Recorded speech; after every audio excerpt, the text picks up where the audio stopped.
Crypto now has become a major threat to the traditional financial giants. And in this video, I really want to talk about what's happening around crypto, specifically by these government agencies like the SEC, the IRS, the FDIC. It's actually kind of crazy. It is crazy that a lot more people are not looking into this and are completely outraged by it because it is ridiculous. So with that being said, welcome to the channel, everyone. My name is Nick. For those that are new to the channel, hopefully by the end of this video, you do become a subscriber.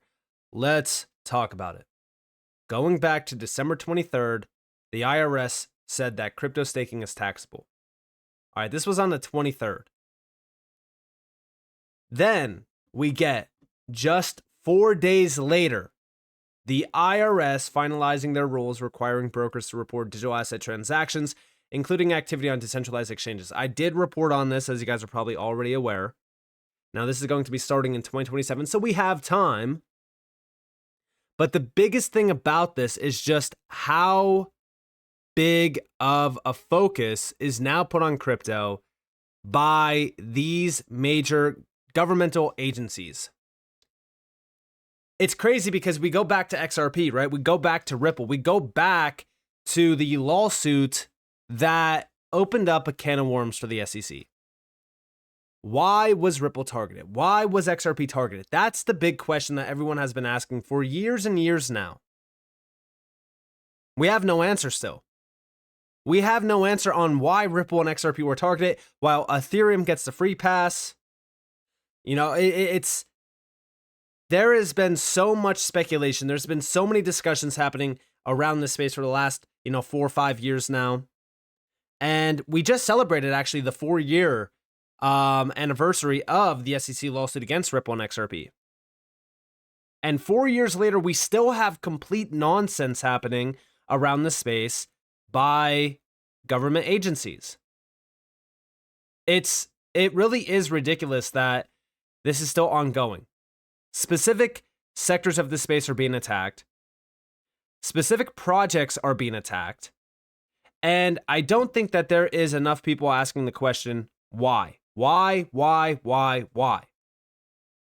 go over here. Do you guys remember this video going back to November?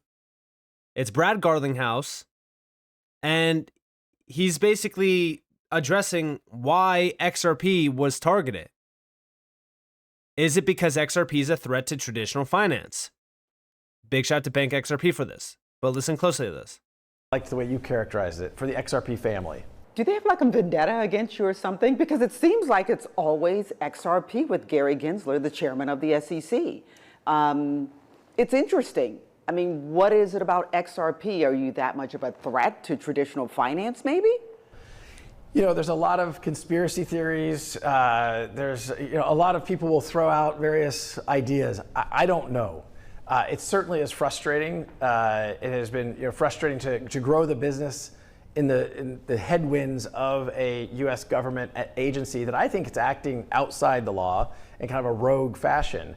But again, in the long run, I think we'll look back on this chapter 5 years from now, and we'll hopefully chuckle and think, okay, that was annoying, that was frustrating. But we're very committed to not just this market, but to the entire XRP family, and we're going to keep fighting the good fight. I like the way you characterize it. Now, listen, we know that XRP and Ripple were targeted because of how big of a threat they are. I don't think that I don't even think that it is speculation. I don't even think that's a conspiracy theory. We know from all the documents, from everything that we have read around Ripple and XRP, that it is a threat. It's a big threat to the traditional financial players. We know that JP Morgan, they had players going into the Ripple offices. They stormed into the headquarters at Ripple.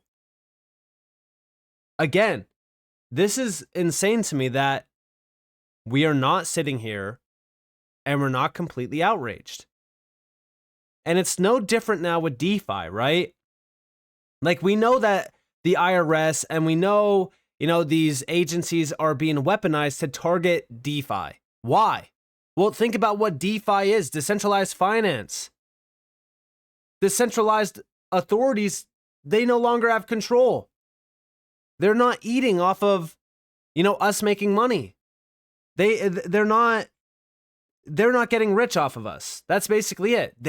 If they're not getting their cut, it's a big problem. And I even did say this. I said, this goes all the way back to August of 2023, by the way, guys.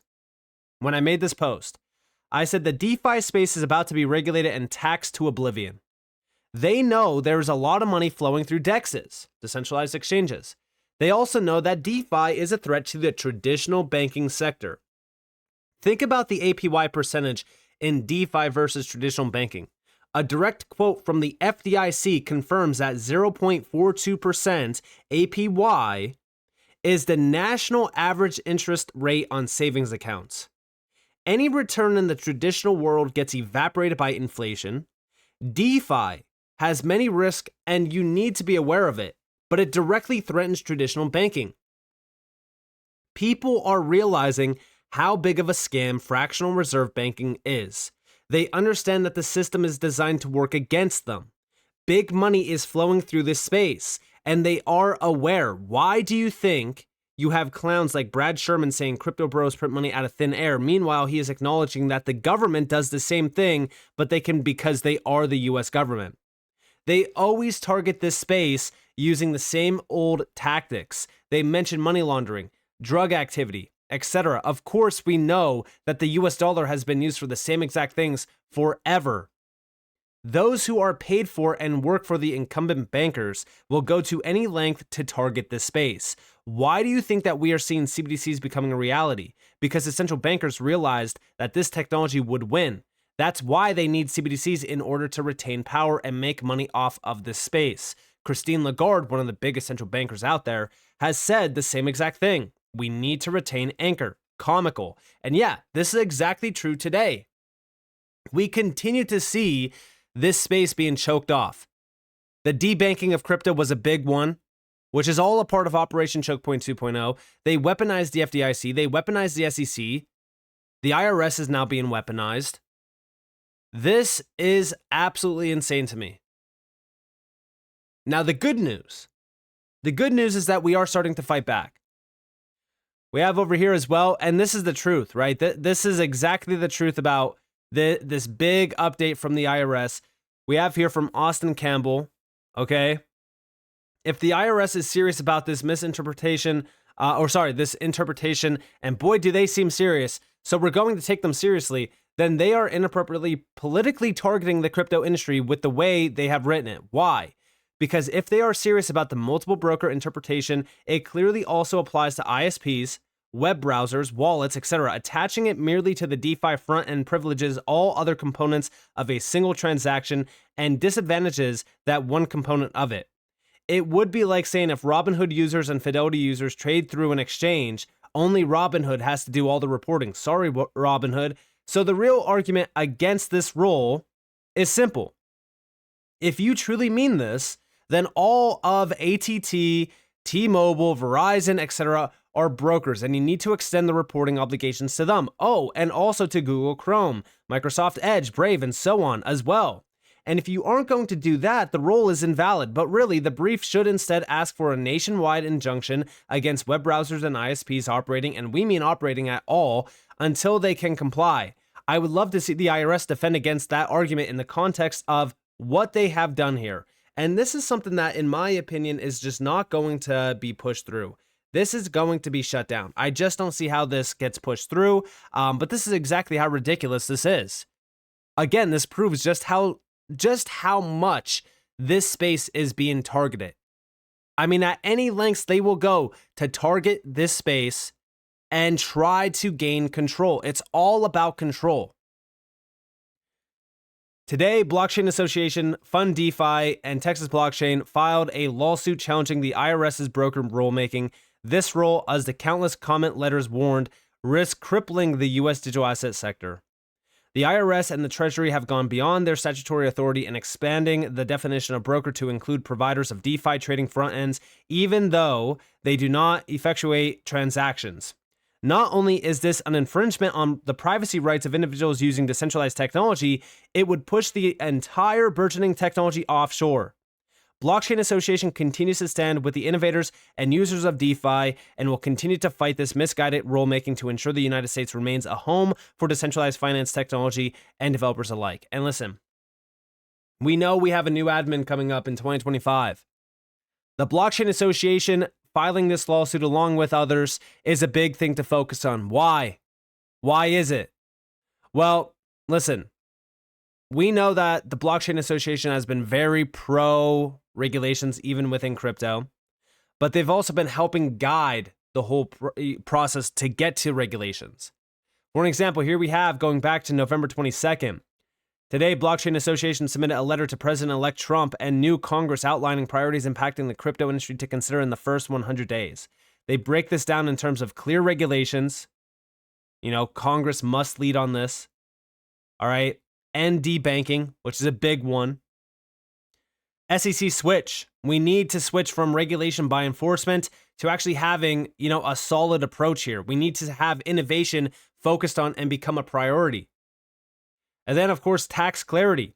Treasury and IRS rules need a reset, 100%. And this is the focus, right?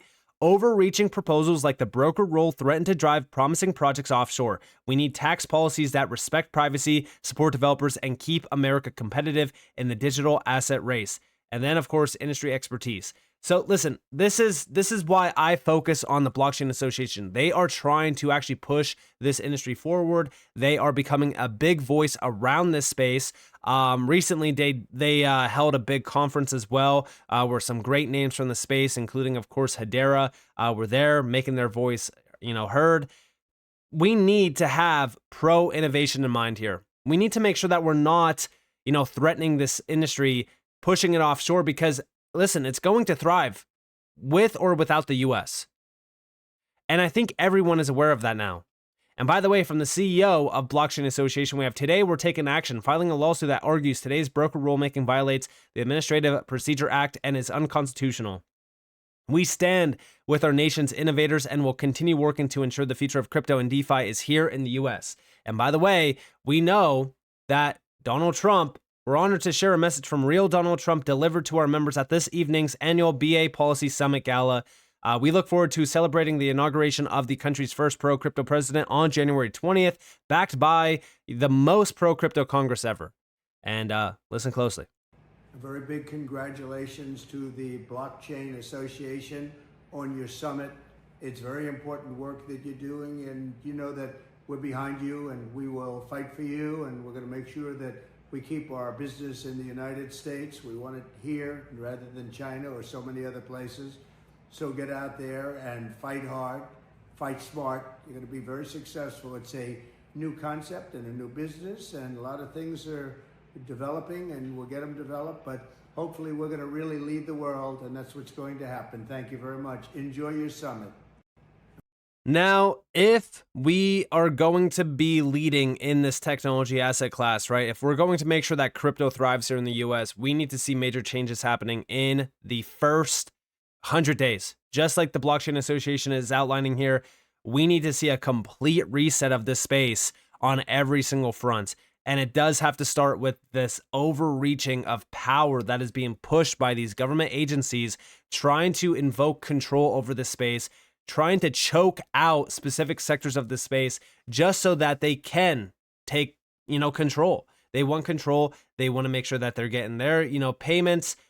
Again, I always look at the government as it basically reminds me of a mafia style, right? It's just a legal mafia basically.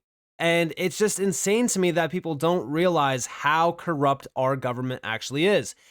You go and look at Library, right? Library was one of the first major projects in this space to really kind of become non-existent because of the SEC. They got bankrupted by the SEC.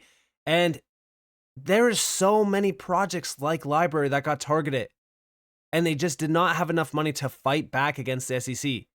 Ripple is one that has been able to fight back because of how strong their balance sheet is. We are witnessing history here. We can only hope that with this new pro-crypto admin, with this new pro-Congress as well around crypto, that we could finally start to make some major changes here, because this space is crying for help right now at this point.